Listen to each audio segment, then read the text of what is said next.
Hey guys, it's me JMCHD here, and welcome to the first video on my channel and the first episode of this series called For the Rich and for the Poor, where basically I'm going to make a hybrid or a normal nation/league team for each video, and I'm basically going to make a cheap team like the one you're seeing on the screen at your minute, and an expensive team that you'll see later on in the video.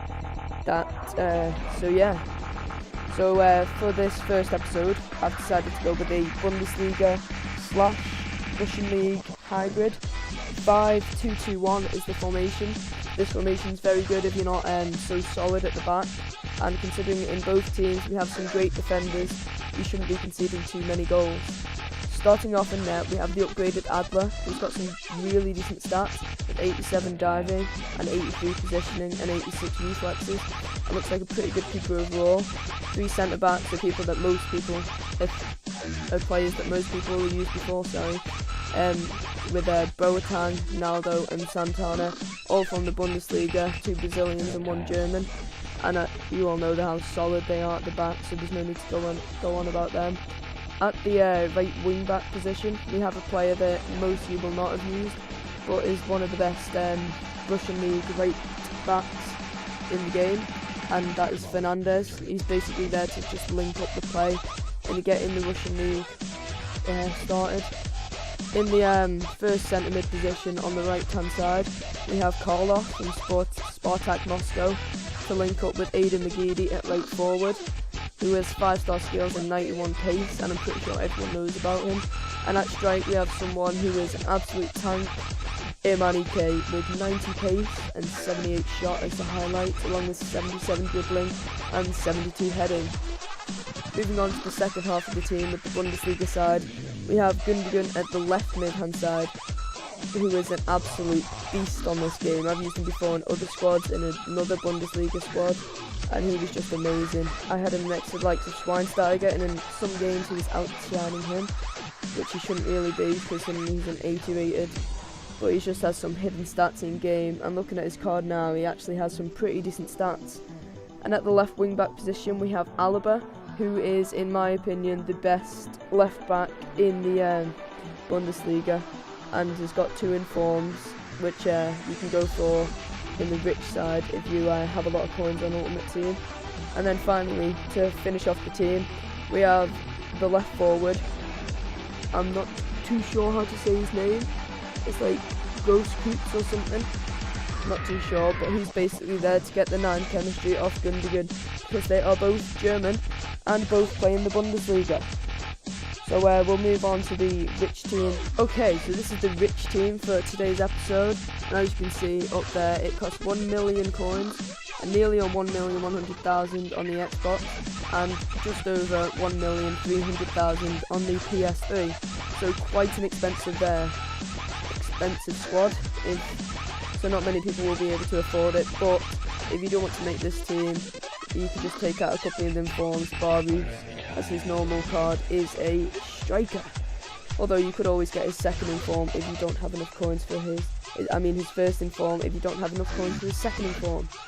So starting off in net, we have Manuel Neuer, who's an all-round god in this game and in real life. First, in the middle of the centre-backs, we have Hummels, his inform card, who looks pretty good. I haven't actually used him in this game. Left centre-back, we have Naldo to link up with everyone, even though it says he's not linking up with Neuer. But in fact he is. That's just something wrong with Foothead there. And that's his inform card, and he looks like a really good player, second fastest centre-back in this squad. And speaking of the fastest centre-back, we have Santana, who is in the other squad, but he's just so good I wanted to put him in this squad anyway.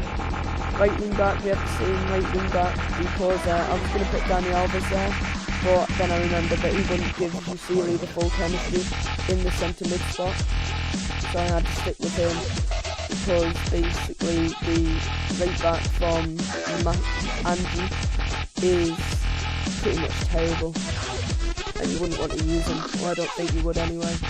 Moving on to the right forward, we have the man of the match, Ike. We did have him in the last squad, but we were playing him as a striker with his normal card, and he looks like an absolute beast, and I think he will be just like his normal card as a striker.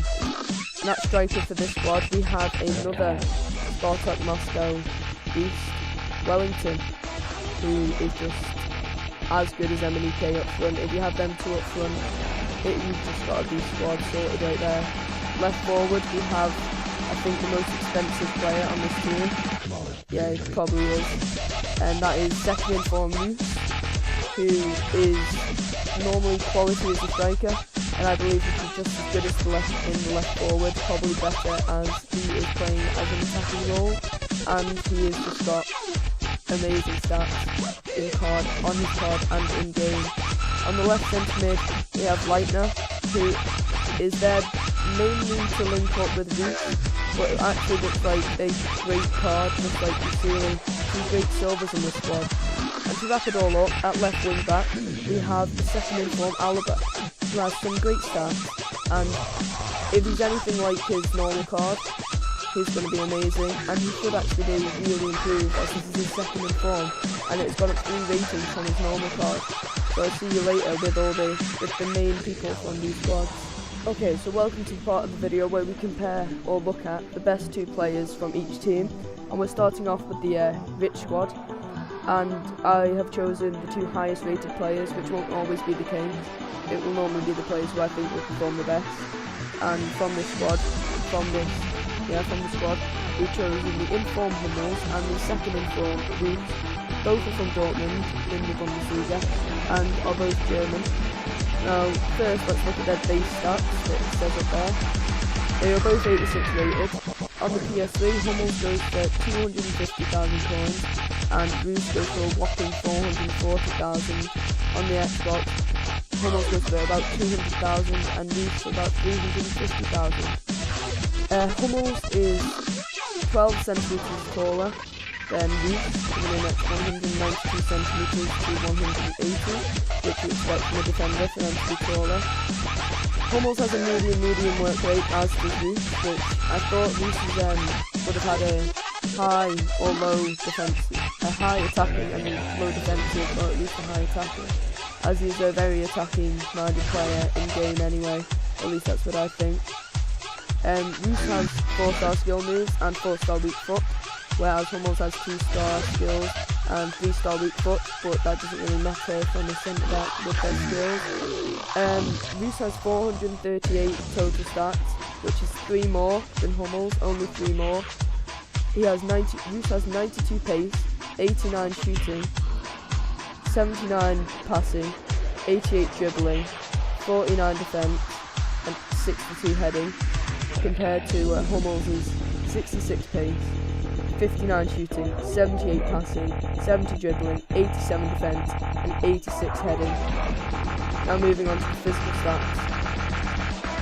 You can see that the acceleration is higher on Roos, agility is higher, as you would expect, as these are all attacking stats. Roos has just a higher balance, not just higher balance, just a higher jumping, which I wouldn't expect. I would have expected a higher jumping from Hummels. Reactions, Roos has 99 reactions compared to Hummels' 91. Roos has a much higher sprint speed, whereas Hummels has a higher stamina. I know he has the same stamina and better strength. Now the mental stats. Hummels has 80 aggression, which is good for a centre-back, and Roos only has 58, which means he won't get stuck in a lot. Roos has 85 positioning, so even though he is a striker, he will play as a left mid because of that high positioning, whereas Hummels only has 48, but Hummels has 94 interceptions compared to Roos' 37, and Roos has 79 dribbling compared to Hummels' 75. As the skill moves, Roos has higher ball control, crossing, curve, dribbling, finishing and free kicks, which you'll expect from a attacking-minded player. Whereas Hummels comes in with 93 heading compared to Roos' 53 and 85 long passing. Long shots, Roos has 99 long shots, whereas Hummels has 89 marking, better penalties. I would have thought Roos would have had better penalties, but his penalties are absolutely shocking. According to this, he has 61. Roos has a 94 shot power. Compared to Hummels' 77, which is pretty good for a centre-back. Hummels has 93 standing tackle, and Reus has 93 volleys, which are really good stats for both of these players, and I would recommend either of them for you to try out. Now moving on to the best players out of the cheap option 2. Okay, and now we'll be looking at the 2 best players, or players that I think will be the best from the cheap squad that I made out of the hybrid. One of them is Emenike, and the other one is Gundogan. Gundogan is from Dortmund and is German, just like Reus and Hummels. Emenike is Nigerian and is from Spartak and plays for Spartak Moscow. Gundogan is 80 rated, Emenike is 81, so Emenike wins that one. PSV price, Gundogan will cost you more than Emenike and same on the Xbox. They're both around the same price on each console. Emenike is 2 cm taller than Gundogan, which I think doesn't mean anything really. The work rates, Gundogan has a high medium, Emenike has a high low. Gundogan has 4-star skill moves and 4-star weak foot, compared to Emenike's 3-star skill moves and 4-star weak foot. So that is one downside to Emenike, the fact that he does only have 3-star skill moves. I haven't seen any downsides to Gundogan yet. He has pretty decent work rates as well, the high medium. Gundogan tops the total stats with 454 to Emenike's 412, but Emenike wins on the pace with 90 to Gundogan's 84. He has better shooting with 78. Emenike also has 51 passing, 77 dribbling, 44 defence and 72 heading, whereas Gundogan has 72 shooting, 80 passing, 85 dribbling and 67 defence and 66 heading, which is pretty good. It is pretty good for a centre mid. Moving on to the physical stats now. Emenike has 93 acceleration, but Gundogan has 86 agility.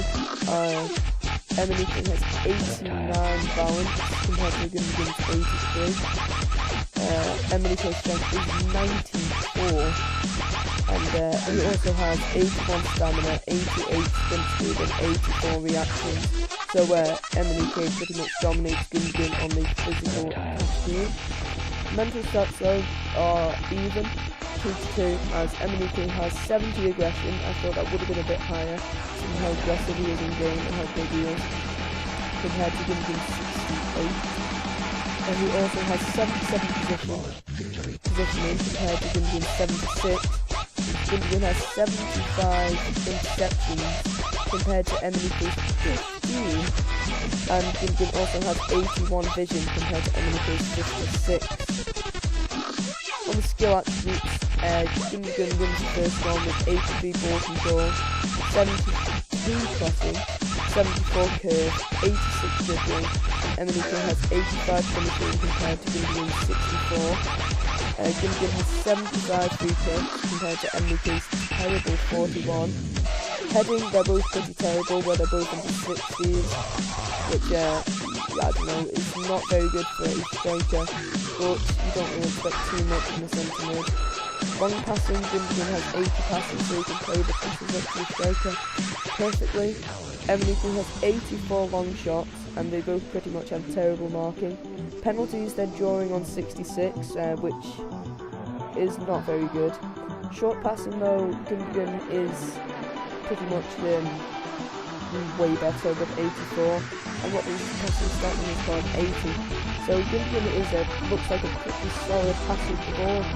Shot power though, Emenike has 88. Gundogan has 65 sliding tackle and 68 standing, and Emenike has one better volleys than Gundogan with 76 to Gundogan's 75. So this has been the episode today. If you have enjoyed this video, please leave a like and subscribe to my channel, and leave a comment down below on which hybrid I should make next, what hybrid I should make, and yeah.